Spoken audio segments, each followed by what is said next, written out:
Bismillahirrahmanirrahim. Assalamualaikum warahmatullahi wabarakatuh. Alhamdulillahirabbil alamin, hamdan syakirin, hamdan na'imin, hamdan yuwafi ni'amahu wa yukafi mazidah. Ya Rabbana lakal hamdu kama yanbaghi li jalali wajhika al-karim wa li 'azimi sultanik. Asyhadu an la ilaha illallah wahdahu la syarikalah wa asyhadu anna sayyidana wa nabiyyana Muhammadan abduhu wa rasuluh la nabiyya ba'dah. Allahumma shalli ala hadzal nabiyil karim sayyidina Muhammadin wa ala alihi wa mawalah amma ba'd. Wa ya ibadallah usikum wa nafsi bitaqwallah faqad fazal muttaqun. Sahabat My Quran angkatan 44 dimanapun Anda berada.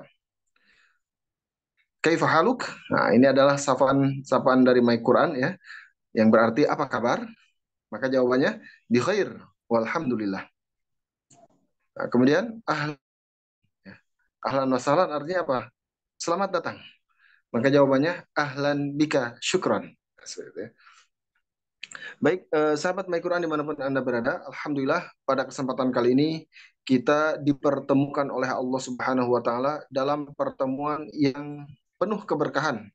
Ya, karena kita bukan dipertemukan karena maksiat, tetapi kita dipertemukan karena kecintaan kita kepada Al-Quran. Dan ini menunjukkan bahwa kita adalah hamba Allah yang dipilih.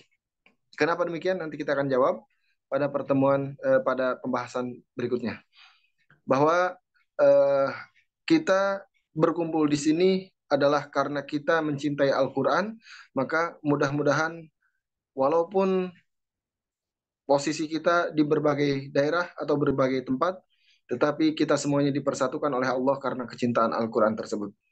Sahabat My Quran dimanapun Anda berada, sebelumnya saya memperkenalkan diri, nama saya Deddy Mulyadi, saya tinggal di Purwakarta. Eh, Perlu dikenalkan bahwa Alhamdulillah saya sudah mempelajari atau mengambil sanad kiroah untuk riwayat Hafs an Asim, jalur Syatibiyah dan Thayyibah, kemudian Syu'bah an Asim, jalur Syatibiyah dan Thayyibah. Ini dari guru saya, Syekh Sa'ad Abdul Ghani ya, Syekh Hasan Abdul Ghani. Kemudian pada pertemuan kali ini insya Allah kita akan mempelajari tentang fasaha tulisan, dan sebelum itu kita akan mempelajari tentang keutamaan mempelajari Al-Quran. Bahwa segala sesuatu yang berhubungan dengan Al-Quran disebutkan di dalam Al-Quran, tijaratan lan tabur. Kalau kita berdagang mungkin suatu saat akan untung, tetapi suatu saat akan rugi ya. Tetapi Al-Quran tidak pernah rugi. Segala sesuatu yang berhubungan dengan Al-Quran itu akan untung ya. Mengapa demikian? Ya, kita lihat pada dalil keutamaan Al-Quran ya, belajar dan mengajar Al-Quran. Bahwa kita ini adalah umat Rasulullah. Dan umat Rasulullah ini disebutkan sebagai khairu ummah, sebaik-baik umat. Ya, sebaik-baik umat. Bahwa di antara seluruh umat, bahkan Nabi Musa alaihissalam berdoa suatu ketika di dalam hadis qudsi, Nabi Musa berdoa kepada Allah, ya Allah, kelak akan ada khairu ummah, kelak akan ada umat terbaik. Ta'muru bil ma'ruf wa tanha 'anil munkar, yang beramar ma'ruf nahi mungkar. Maka jadikan itu umatku ya Allah. Tetapi kata Allah, itu Ahmad, itu adalah umatnya Nabi Muhammad. Kemudian Nabi Musa berdoa lagi, ya Allah, kelak akan ada khairu ummah, akan ada sebaik-baik umat yang jika melakukan satu kebaikan falahu asyru amsalihha, maka baginya 10 kali lipat. Jika niat saja sudah mendapatkan satu kebaikan, dan jika melakukan keburukan maka tidak diberikan ganjaran, tetapi dia akan mendapatkan ganjaran ketika dia melaksanakan, dan tidak dilipat gandakan ganjaran bagi orang yang melaksanakan kejahatan tersebut. Dan kita lihat di dalam dalil pertama, khairukum man ta'allamal Qur'ana wa 'allamahu. Bahwa Rasulullah SAW bersabda, sebaik-baik kalian adalah yang mempelajari Al-Quran dan mengajarkannya. Sahabat My Quran dimanapun Anda berada, kita lihat bahwa kita ini adalah sebaik-baik umat. Tetapi ternyata di antara sebaik-baik umat ini ada yang lebih baik lagi. Siapa mereka? Man ta'allamal Qur'ana wa 'allamahu. Jadi kita ini adalah khairil khairiyah, ya. Sebaik-baik manusia di antara sebaik-baik umat, ya. Karena apa? Kita adalah umat Rasulullah, dan umat Rasulullah yang bagaimana? Yang sedang belajar Al-Quran, dan mudah-mudahan kita mampu mengamalkannya. Kenapa? Minimal, Ustadz, saya bukan guru, saya bukan pengajar. Saya seorang kakek, ya, yang punya cucu. Minimal seorang kakek yang punya cucu membacakan bacaan Al-Quran kepada anaknya atau kepada cucunya yang masih kecil, ya. Sehingga pelajaran surat Al-Fatihah, mengajarkan surat Al-Fatihah kepada cucunya, minimal bacaan surat Al-Fatihah itu bukan hanya didengar dari gurunya, tetapi dari sang kakek sendiri yang membacakan surat Al-Fatihah itu kepada cucunya. Adapun perbaikan nanti sama gurunya dan lain sebagainya, biarkan sama gurunya, tetapi untuk perbaikan pertama itu diberikan kepada cucunya dari sang kakek. Sehingga kenapa kita harus membisikkan atau membacakan surat Al-Fatihah kepada anak kita atau anak cucu kita? Karena Al-Fatihah ini akan dibaca oleh anak cucu kita minimal dalam sehari 17 kali. Artinya, kalau kita mengajarkan bacaan Al-Fatihah ini kepada anak cucu kita, kita mendapatkan kebaikan, yaitu kebaikan yang dilipat gandakan oleh Allah Subhanahu wa Ta'ala. Sahabat My Quran dimanapun Anda berada, maka disebutkan sebaik-baik kalian yang mempelajari Al-Quran, dan kita sedang belajar Al-Quran, tetapi jangan lupa kita juga mengajarkan minimal kepada anak atau cucu kita, ya. Atau seandainya kita adalah guru Al-Quran, maka pelajarilah Al-Quran tersebut, seperti itu. Kemudian yang kedua, Rasulullah SAW bersabda, Al-mahir bil Quran ma'as safaratil kiramil bararah. Orang yang pandai membaca Al-Quran, dia akan berkumpul dengan malaikat, ya, yang mulia dan patuh kepada Allah Subhanahu wa Ta'ala. Ustaz, saya bukan orang yang pandai membaca Al-Quran, saya masih terbata-bata.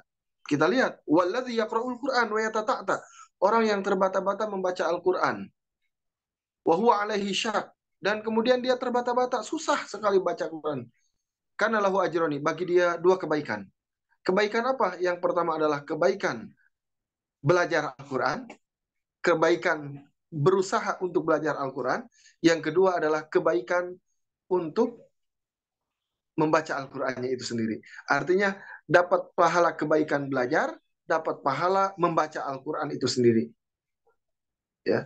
Apalagi ya, seandainya bacaan Al-Quran kita, yang kita baca ini bacaannya baik, maka ini akan memberikan dampak bukan hanya kepada diri sendiri, ya, orang yang membaca Al-Quran dengan bacaan yang baik sehingga menyentuh kepada hatinya dan didengar oleh orang lain, dan orang lain merasa tentram dengan bacaannya, maka dia akan mendapatkan kebaikan yang dilipat gandakan, yaitu kebaikan orang yang mendengar Al-Quran dan kebaikan kita sendiri yang tilawah Al-Quran. Kemudian selanjutnya, sahabat My Quran, bahwa Rasulullah SAW bersabda, man qara'a harfan min kitabillah falahu bihi hasanah. Nah, ini sesuai dengan dalil hadis qudsi yang disebutkan bahwa Nabi Musa alaihissalam memohon kepada Allah untuk umatnya dijadikan sebagai sebaik-baik umat. Karena apa? Melakukan satu kebaikan akan dilipat gandakan menjadi 10 kali lipat. Tapi ternyata kata Allah, tilka ummatu Ahmad, itu adalah umatnya Nabi Muhammad. Ya. Kemudian wal hasanatu bi asyri amsalihha, dan satu kebaikan dilipat gandakan menjadi 10 kali lipat. Maka dikatakan la aqulu alif lam mim harfun. Aku tidak mengatakan alif lam mim itu adalah satu huruf. Alifnya adalah huruf, lamnya adalah huruf, mimnya adalah huruf. Artinya, ketika kita membaca alif lam mim, kita membaca 3 huruf, dan 3 huruf ini dilipat gandakan menjadi 10 kali lipat, berarti kita mendapatkan 30 kebaikan. Pertanyaannya, apakah kita kalau membaca Al-Quran hanya membaca alif lam mim saja? Bismillahirrahmanirrahim. Alif lam mim. Selesai, sudah. Apakah seperti itu? Oh, tidak. Kita lanjutkan dengan bacaan selanjutnya. Ya. Atau kita baca surat Al-Fatihah. Kita baca Bismillahirrahmanirrahim. Apakah hanya bismillah saja? Tidak, kita lanjutkan. Alhamdulillahi Rabbil Alamin. Dan selanjutnya sampai ghairil maghdubi alaihim waladhdallin, ya. Nah, ini semuanya setiap hurufnya dihitung, bukan setiap ayat, ya. Setiap hurufnya itu dihitung satu kebaikan. Timbul pertanyaan, berapa huruf kita membaca Alhamdulillahi Rabbil Alamin? Bagaimana kalau dilanjutkan dengan Ar-Rahmanir Rahim? Bagaimana kalau menghatamkan satu surat Al-Fatihah? Berapa huruf yang kita dapatkan? Kemudian bagaimana seandainya kita membaca satu surat Al-Baqarah? Berapa huruf? Ya, silahkan dihitung. Ya. Kemudian bagaimana kalau seandainya kita menghatamkan satu Al-Quran? Maka berapa huruf yang kita hatamkan?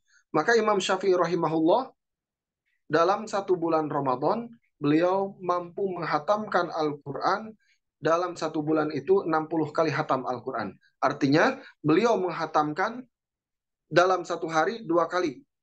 Timbul pertanyaan, Imam Syafi'i itu adalah orang yang sibuk. Orang yang sibuk mengajar, kemudian sibuk menulis, berbagi ilmu, dan lain sebagainya. Bagaimana beliau bisa membagi waktu untuk membaca Al-Quran dalam 1 hari 2 juz? Sedangkan kita yang terkadang tidak terlalu sibuk, sebagaimana kesibukan Imam Syafi'i, membaca Al-Quran itu susah. 1 juz saja dalam 1 hari itu susah. Maka jawabannya adalah karena Imam Syafi'i mendapatkan keberkahan waktu.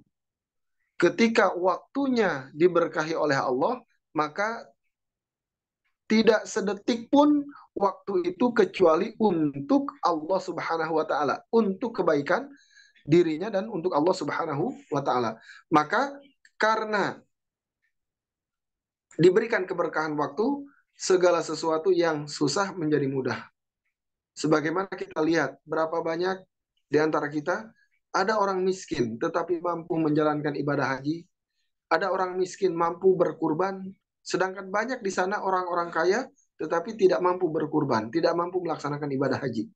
Kenapa demikian? Karena terkadang ada sebagian harta kita yang belum diberkahi oleh Allah. Ada sebagian waktu kita yang belum diberkahi oleh Allah. Ada amalan kita yang belum diberkahi oleh Allah. Maka kita memohon kepada Allah Subhanahu wa Ta'ala, mudah-mudahan dengan membaca Al-Quran, Allah berkahi pekerjaan kita. Dengan membaca Al-Quran, Allah berkahi keluarga kita, rumah tangga kita. Dengan membaca Al-Quran, Allah berkahi harta kita. Dan dengan membaca Al-Quran, Allah memberkahi seluruh apa yang kita niatkan. Walaupun itu bukan sekedar amalan duniawi, tetapi menjadi nilai-nilai ukhrawi. Sahabat My Quran dimanapun Anda berada. Kemudian selanjutnya adalah Rasulullah SAW bersabda, Iqra'ul Quran fa innahu ya'ti yaumal qiyamati syafi'an li ashabih. Bacalah Al-Quran, sesungguhnya kelak di hari kiamat dia akan menjadi syafaat bagi sahabatnya. Ya, bagi sahabatnya. Ashab itu artinya sahabat. Nah, sahabat itu yang bagaimana? Beda antara kenal dengan sahabat, ya. Kalau kenal, Pak kenal dengan Pak Udin? Oh, kenal. Sekarang ada di mana ya? Aduh, kurang tahu. Nah, ini kenal namanya. Ya, artinya tidak terlalu mendetail. Tetapi kalau orang yang kenal, orang sahabat berbeda. Pak kenal dengan Pak Udin? Oh iya kenal. Sekarang dia lagi di kantor, belum ditanya sudah menjawab. Kira-kira habis zuhur di mana ya? Kalau habis zuhur dia sholat di masjid. Kemudian setelah itu dia ke warung untuk makan, dan setelah itu biasanya berzikir lagi di masjid. Tapi kalau Bapak mau ketemu lebih baik habis asar. Nah, itu orang yang disebutnya sahabat. sahabat mengenal lebih detail. Dan sahabat dia akan membagi rahasia kepada sahabatnya. Akan berbagi, sharing seluruh rahasia yang dia miliki. Semakin mendekat, semakin banyak rahasia yang diberikan.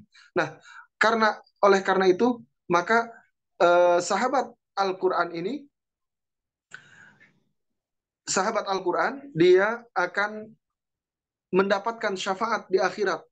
Ya, dia akan mendapatkan syafaat di akhirat. Kelak Al-Quran akan berbentuk menjadi akan membentuk dirinya menjadi makhluk, kemudian memohon kepada Allah, ya Allah, sesungguhnya aku telah menyibukkan dia di siang dan malam. Siangnya dia dalam keadaan capek bekerja, tetapi di sela pekerjaan dia membaca Al-Quran. Malam harinya dia mengantuk, tetapi dia tetap membaca Al-Quran. Maka jangan kau sibukkan dia di akhirat. Jadi ada dua yang memberikan syafaat di antara yang disebutkan oleh Rasulullah. Ada dua, asyam wal Quran. Puasa dan Al-Quran kelak akan memberikan syafaat bagi sahabatnya. Kata puasa, ya Allah jangan kau sibukkan dia di akhirat. Karena aku telah melaparkan dia di siang hari. Dia adalah ahli puasa. Maka jangan kau laparkan dia di akhirat ini. Masukkan dia ke dalam surga.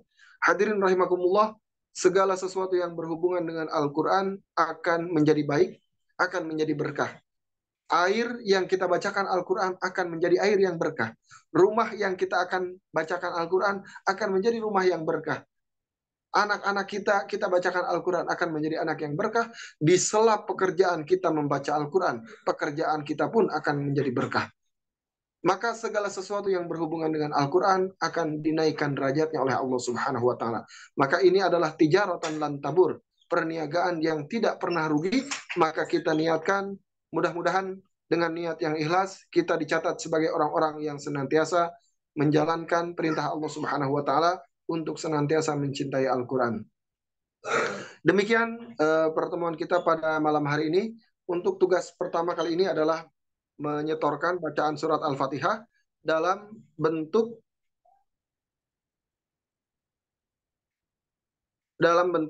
bacaan audio recording, ya, audio recording. Jadi silahkan dikirimkan tugas pertama, yaitu setoran bacaan surat Al-Fatihah. Untuk pembahasannya sepertinya sudah dibahas di video rekaman iklan My Quran. Itu sudah saya bahas tentang surat Al-Fatihah. Silahkan diperbaiki bacaan Al-Quran, disetorkan bacaan surat Al-Fatihahnya melalui WhatsApp saya, ya, dan sudah saya share di grup. Silahkan dikirimkan tugasnya ke WhatsApp saya. Demikian pertemuan kita pada malam hari ini, mudah-mudahan bermanfaat. Mohon maaf atas segala kekurangan. Hadanallahu li wa iyyakum wa barakallahu li wa lakum. Assalamualaikum warahmatullahi wabarakatuh.